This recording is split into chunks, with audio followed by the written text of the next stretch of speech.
It has to be huge and significant in order to push But it's Europe government back. spending. Where will the money come from if not from taxpayers? If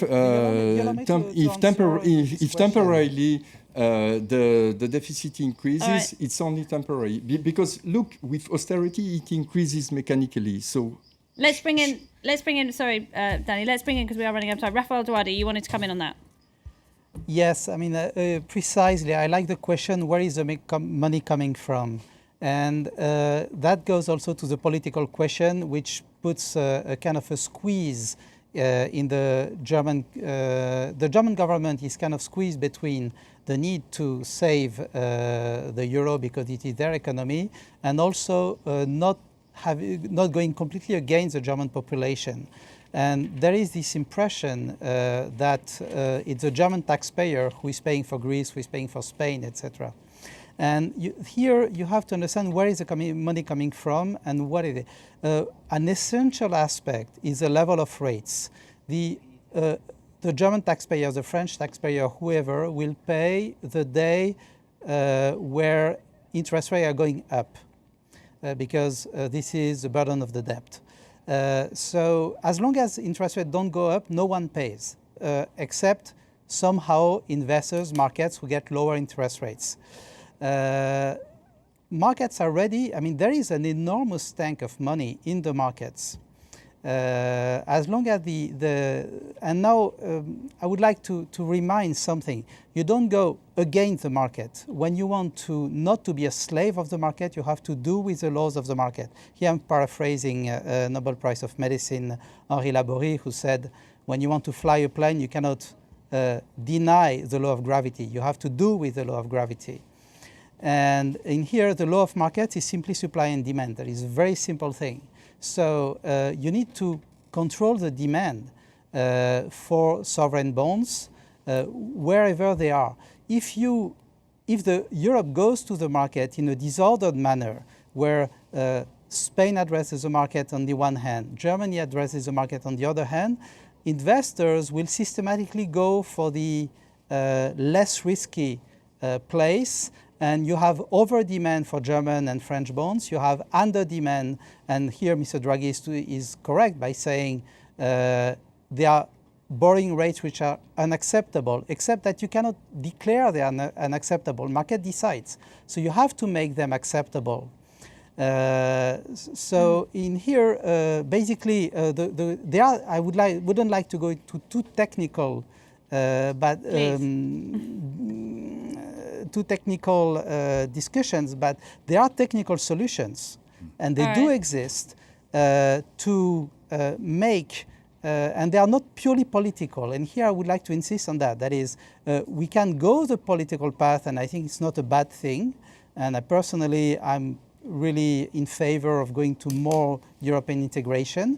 But it is very important to know that if the question is how to address the market in such a way that the market will not fly away from Italian and Spanish debt. So we're talking about more intervention then, aren't we? Limiting the demand for bonds. Thierry, if you want to pick up on that. And somehow is more, okay, well, the techniques would be more like having Raphael, let's just stick with that point for the moment. What about this limiting demand for bonds? Is that a way for limiting demand for bonds? No, but limiting demand for bonds would be catastrophic.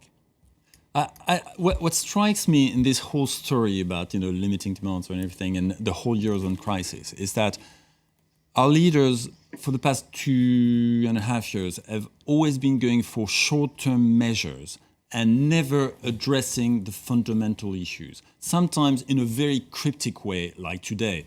ECB is not making decisions, it's giving guidance. Okay, and then you have to interpret and translate to understand what it means. But let me give you a very concrete example of fundamental problems that are not being addressed and even made worse by all our leaders, and I insist on the all. We have that absurd situation in the euro area where banks fund the states but depend on the states to bail them out if and when they go bust because the states cannot reimburse the money they borrowed or the banks too big to fail. Yeah, too big to fail. But it's that doom loop, circular reference of I give you money, but I count on you to bail me out when I don't have money, and you'll give me back the money I gave you. Everybody sees it's absurd. That's the situation we're in. There's a number of ways to address that particular issue. One of them is to stop the theory or the fantasy, I should call it, of zero weighting for sovereign debt in banks' balance sheets. Okay, we at Finance Watch have been working on that particular issue over the past year now. Okay, and it's very interesting to see how the text of the directive that will implement that particular measure into European law has gone over the course of 6 months from, yes, we need to stop that fantasy of zero weight, in other words, riskless nature of sovereign debt in banks' balance sheet, to now, they just erased it. Are you talking about boosting the bank's capitalization? I'm talking about boosting banks' capitalization, and one way of boosting the bank's capitalization has been and is being at the moment from all our leaders to say that sovereign debt is risk-free, riskless, which is obviously wrong. It makes no sense. But by doing that, they just encourage banks to buy more bonds without having capital. And then you increase that doom loop, as many people call it, of something that by definition cannot work. And that's so one. Breaking up the banks is possibly the one. It's a completely other dimension. I mean, there's big topic there. I mean, let's get together again to address that particular issue.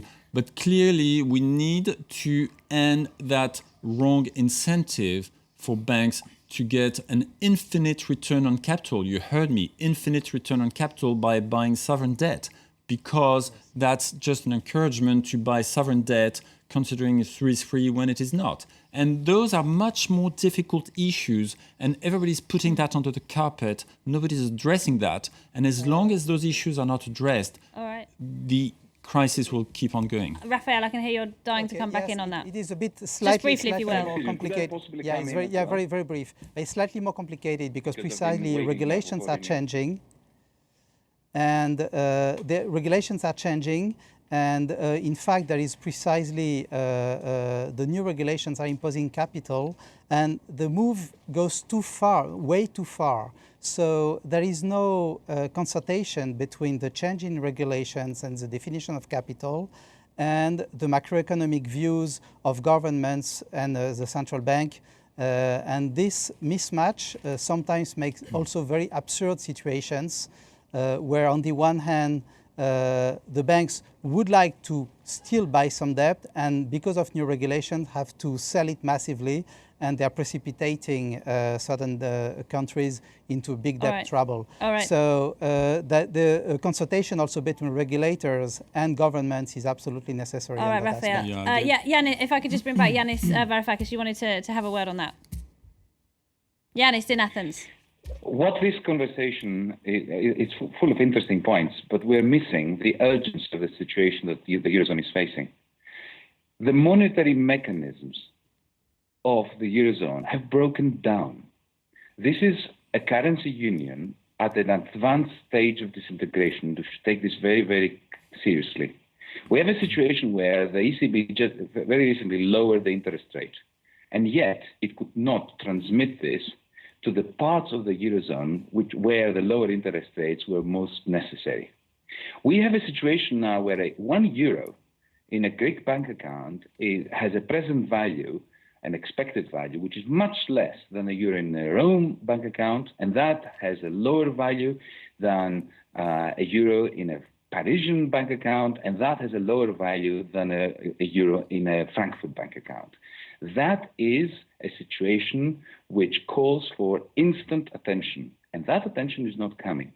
We have a situation where, as a result of the differential in expected values of euros in different parts of the Eurozone, there is a massive capital flight from countries like Spain and Italy, which ought to be perfectly solvent, at least not less solvent than the United Kingdom is, for instance, as we heard before.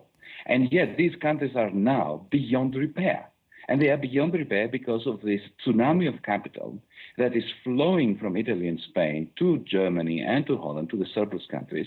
And that cannot be fixed by reforms. It cannot be fixed by micromanagement. It requires large and instant force from the European Central Bank. It requires in what political form, action Yanis? by the Eurozone. In what form should that Well, the aid first thing come? we need is to break down this death embrace between insolvent banks and insolvent sovereigns, as we just heard. So the money that Greece has just borrowed, 30 to 50 billion euros from the EFSF in order to give to the bankrupt Greek banks. Everybody knows that the Greek state cannot repay this money, so everybody takes it for granted that Greece will default. So the Greek banks face a capital flight. So this is 30 to 50 billion euros that the German taxpayer is backing up, which is going to a black hole, which is Greece, and which will become insolvent and probably be thrown out of the euro. This is madness in action. We have to separate the insolvency of the banks from the insolvency of the state. The first step, that has to be done tomorrow morning or tonight. The second thing we need to do is to mutualize part of the debt.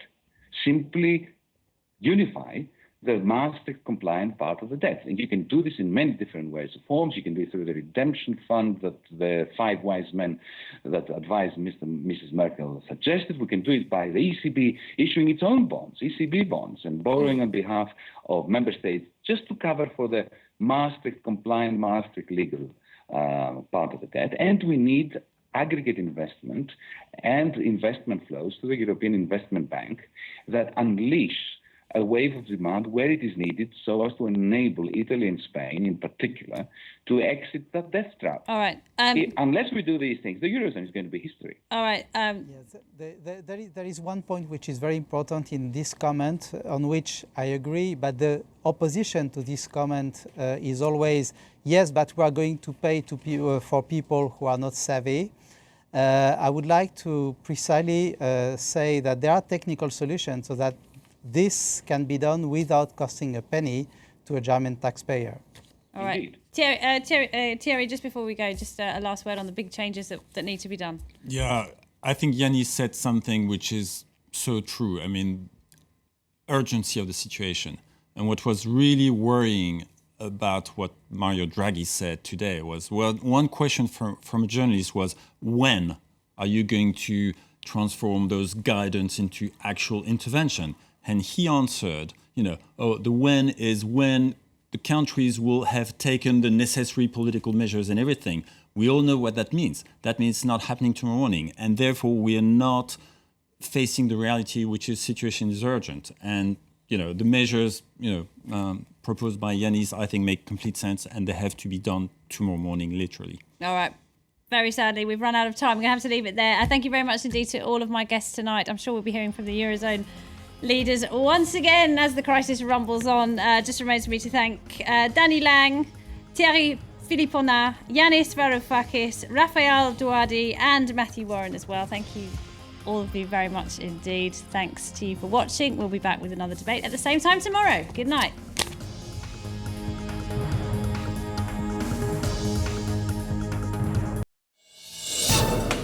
Every week, François Picard brings you all the latest news from the world of sailing and water sports. Follow the action from the major international sailing events. Catch up with the latest technological advances from the boat shows. Join us. Become part of the crew. Connect with the world of sea lovers and water sports enthusiasts. Follow the Call of the Sea with Whirlwinds, Saturday, 12:40 p.m. Paris time on France 24.